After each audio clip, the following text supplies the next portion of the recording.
You know, sometimes making friends as an adult can kind of feel like being picked last at dodgeball. You know, you're standing there on the court saying, well, please pick me, but I'll be there, but I'll be wearing sweatpants is the name of a book that shows readers how to intentionally pursue friends in everyday life and create the kind of friendships that get raw and gritty and are safe for big feelings, deep secrets and laughs. You know, those true friendships. The authors are friends. Coincidentally, Amy Weatherly, Jess Johnson. Good morning, Amy and Jess. How are you? Good morning. We're good. I can just tell you guys Thank you for having us. Oh my goodness, BFFs. You can just tell already, right?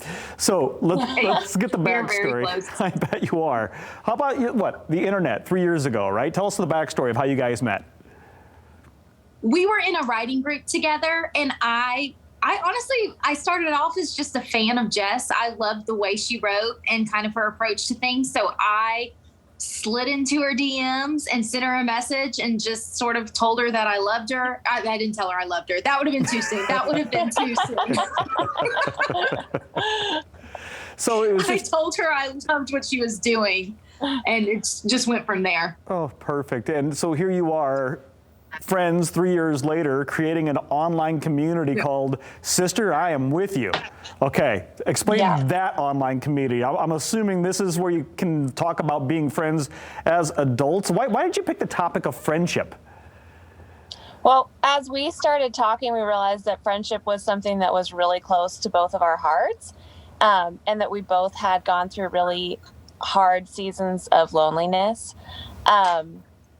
And honestly, Amy just called me one day and she's like, Jess, I just don't think there's anywhere on the internet that is talking about this. And I know for a fact it's such a struggle for so many of us. And I think we need to create a space to talk about friendship in a real and authentic way, in a way that empowers women to find those kinds of friendships in their life, that doesn't just say, hey, you need to have friends. Because we're like, yeah, we know. But it says, hey, let's find friendship and let's do it together, even though it can be awkward and hard sometimes. You know, you say let's find friendship, and that kind of speaks to one of the chapters in the book that I saw that I loved, which is you can't Amazon Prime your friends, okay? You can't order them to come to your doorstep. Yes. Right? You got to get out there. And they don't come in 2-day shipping. No 2-day shipping with friends. No 2-day shipping. So talk about a little bit about that. You getting out and making friends. So it is it's just something that takes time. We live in a culture that we are like instant. We want it to happen right then. We want it at our doorstep the moment that we order it.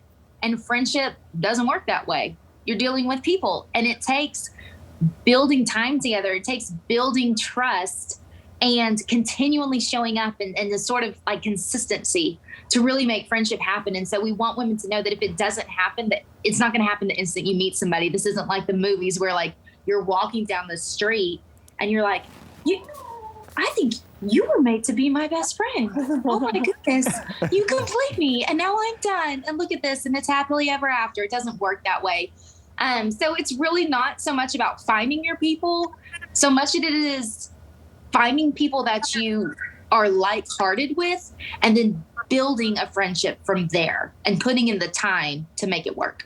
And it may be a simple question, but why is that so important? Why is maintaining friendships and making new friends as a grown-up so important? Oh my gosh, I think we have put it like really down on the list of to-do things that are important in our lives, but we really need friendships.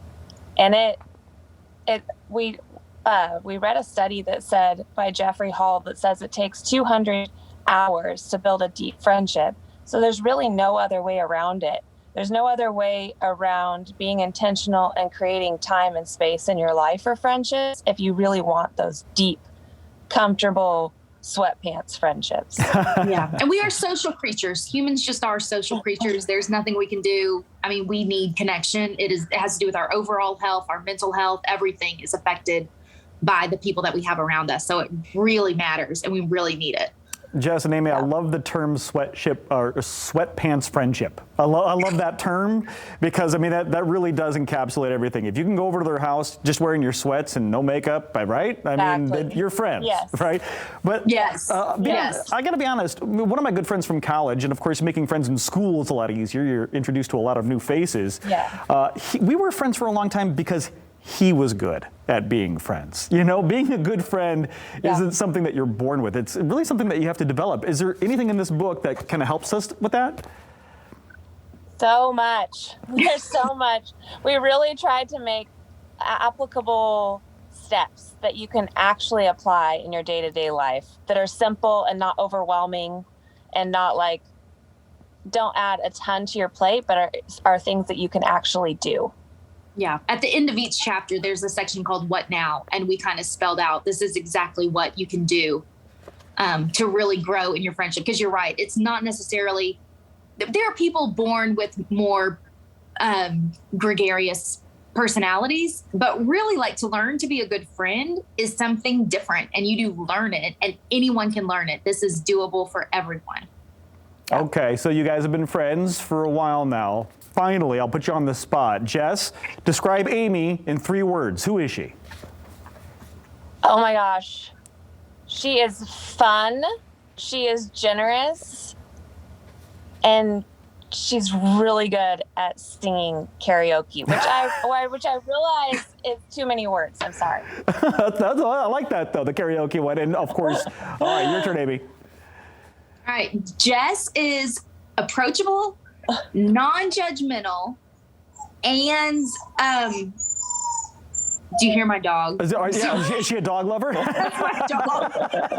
You know, he has anxiety sometimes, and I'm like, me too. I have anxiety too. What did I say first? Did I say chill? Approachable, non-judgmental, and I mean, she is a good friend. She's just easy to get along with, and she loves to eat. She loves to eat, and I love that about her. I love it. You guys are definitely, you can tell, have that connection, and you're going to help others find that connection as well. Amy and Jess, thank you so much for the time this morning and for the book. I'll be there, but I'll be wearing sweatpants. It's out right now. And of course, you can find Amy and Jess, if you want to follow more and learn more about them, on Facebook and Instagram. Thanks for the time this morning, ladies. Thank you for having us.